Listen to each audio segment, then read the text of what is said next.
অথচ লোকসান নিয়েই চলতে থাকে বে অফ বেঙ্গল।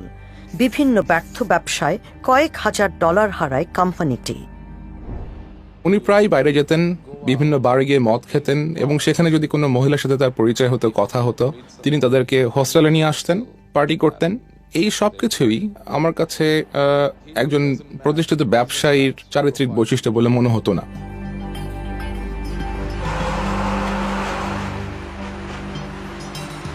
সামি একসময় আবিষ্কার করেন যে হারিসের আর্থিক আগ্রহ মূলত অন্য কোথাও। হারিস মূলত ব্যবসায়িক লেনদেনের ক্ষেত্রে মধ্যস্থতাকারী হিসেবে কাজ করেন। নিজের প্রভাব ও যোগাযোগ ব্যবহার করে বিভিন্ন কাজ বাগিয়ে নেন, বিশেষ করে সরকারি কাজ, বাংলাদেশ সরকারের বিভিন্ন কন্ট্রাক্ট। এখন এই একটা কইলাম আপনার সিক্রেট, এটা দিয়ে পয়সা কামাই